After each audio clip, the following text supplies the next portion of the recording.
M4 TV news కి స్వాగతం. నేటి ముఖ్యాంశాలు. మళ్ళీ హిందువుల మీద దాడులు మొదలైనవి. హిందూ యువకులను వేధించే కార్యక్రమాలు మొదలైనవి. గతంలో 10 సంవత్సరాలు టీఆర్ఎస్ ప్రభుత్వం పార్టీ ఈ రాష్ట్రంలో అధికారంలో ఉన్నప్పుడు ఎక్కడ చూసినా వేల మంది హిందూ యువకులపై వందల కేసులు బనాయించి స్వయాన ఆనాటి రాష్ట్ర ముఖ్యమంత్రి ఈనాటి మాజీ ముఖ్యమంత్రి కేసీఆర్ గారు గతంలో ఏ రకంగానైతే హిందువులను అవమానపరిచిండో, హిందూగాళ్ళు బంధువుగాళ్ళు అని హిందూ యువకులను వేధింపులకు గురిచేసి 10 సంవత్సరాలు చేసినట్టు 10 సంవత్సరాలు ఆ రకంగా వేధించిన కారణంగా మొన్న జరిగినటువంటి అసెంబ్లీ ఎన్నికల్లో హిందువులంతా కూడా కేసీఆర్ని బొందబెట్టిండు.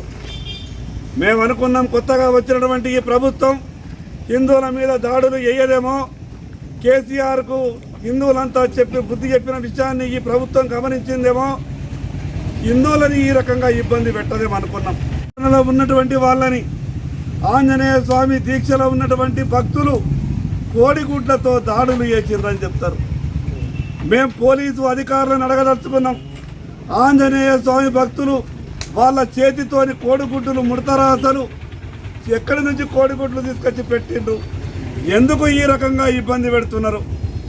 ఈరోజు ఈ రాష్ట్రంలో హిందువుల మీద దాడులు మళ్ళీ మొదలైనవి. ఈ సందర్భంగా నా హిందూ సమాజానికి విజ్ఞప్తి చేస్తున్నాం, మనం మళ్ళీ మేల్కొనాల్సిన అవసరం ఉంది. ఏ రకంగానైతే టీఆర్ఎస్ పార్టీకి బుద్ధి చెప్పిండ్రో అదే రకమైనటువంటి బుద్ధి ఈ కాంగ్రెస్ పార్టీకి కూడా చెప్పాల్సిన అవసరం వస్తుంది. మాలల మీద ఆంజనేయ స్వామి మాల ధరించినటువంటి భక్తులు, ఆంజనేయ స్వామి మాల ధరించిన జపమాల మాత్రమే ఉంటుంది. ఆంజనేయ స్వామి రాముని జపం మాత్రమే చేస్తారు. కానీ పోలీసులకు ఆంజనేయ స్వామి భక్తుల చేతులలో ఉన్నటువంటి జపమాలను కత్తులుగా కనిపించినట్టు చిత్రీకరించి కేసులు బనాయించి హత్యాయత్నం కేసులు పెట్టి ఈరోజు జైళ్లలో పెట్టిండ్రు. ఈ ప్రభుత్వాన్ని హెచ్చరిస్తున్నాం, గత ప్రభుత్వం అనుభవించినట్టే మీరు కూడా అనుభవించేటటువంటి రోజులు దగ్గర పడ్డాయి. మీరు పెట్టుకున్నది ఆంజనేయ స్వామి భక్తులతోని పెట్టుకున్నారు. ఈ ప్రభుత్వం బతికి బయటపడడం చాలా కష్టమవుతుంది.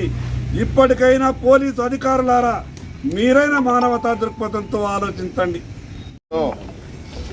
నిన్న ఏదైతే కేటీఆర్ రోడ్ షోలో మా ఆంజనేయ స్వామి భక్తులు, మా హిందూ బంధువులు నిరసన వ్యక్తం చేశారు. ఏమంటే, మీరు ఇంతకుముందు మన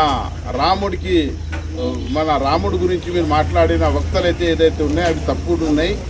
దానికోసం మేము నిరసన వ్యక్తం చేస్తే ఎవరో గుడ్లు అక్కడ వాళ్ళే క్రియేట్ చేసి గుడ్లు కొట్టిండ్రు, తర్వాత రాళ్లతోని కొట్టిండ్రు, వంకాయలు టమాటాలతో కొట్టిందని చెప్పడం జరిగింది. మా ఆంజనేయ స్వామి భక్తులు కానీ, మా హిందూ సంస్కృతి హిందూ సోదరులు కానీ అటువంటి ఎప్పుడు కూడా చేయరు. ఒక సంస్కృతి హిందూ ధర్మంలో ఒక సంస్కృతి ఉంది. ఆ సంస్కృతి ప్రకారమే మేము నడుస్తాం. ఏదైనా మీరు ఏదైతే మా మీద కుట్ర చేసిండ్రు, టీఆర్ఎస్ బీఆర్ఎస్ పార్టీ అనుకోండి, కాంగ్రెస్ పార్టీ అనుకోండి, ఖచ్చితంగా ఈ ఎలక్షన్స్ అయిన తర్వాత మా బీజేపీ లీడర్ మైసూరెడ్డితోని ఖచ్చితంగా కొట్లాడతాం. ఎటువంటి కేసులు 307 ఏదైతే పెట్టారో 307 కొట్టేటోడు ఒక్క మనిషికి కొడితే 23-40 మంది కొడితే ఎవరైనా బతుకుతారా? ఎవరు కొట్టిండ్రు, ఎందుకు కొట్టిండ్రు, దాని మీద విచారణ చేపించి ఖచ్చితంగా మా ఆంజనేయ స్వామి భక్తులకు విడుదల చేయడానికి సహాయశక్తితో ప్రయత్నం చేస్తాం. అదేవిధంగా ఏదైతే నువ్వు ఆంజనేయ స్వామి భక్తుల మీద నువ్వు దాడి చేసినావు, కాంగ్రెస్ పార్టీ వాళ్ళు కానీ టీఆర్ఎస్ పార్టీలు కానీ, వాళ్ళు ఆంజనేయ స్వామి అంటే మీకు అందరికీ తెలుసు. మన హిందూ ధర్మం ప్రకారం ఆంజనేయ స్వామి అంటే చాలా స్ట్రాంగ్ మన స్వామీజీ.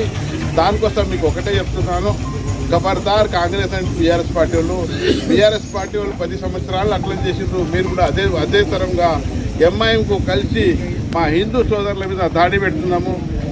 ఏదైతే జరుగుతుంది ఎట్టి పరిస్థితుల హిందూ సోదరులకు కానీ ఆంజనేయ స్వాములకు కానీ ఏమైనా కూడా మేము కాపాడుకుంటామని తెలియజేస్తూ ముగిస్తున్నాము.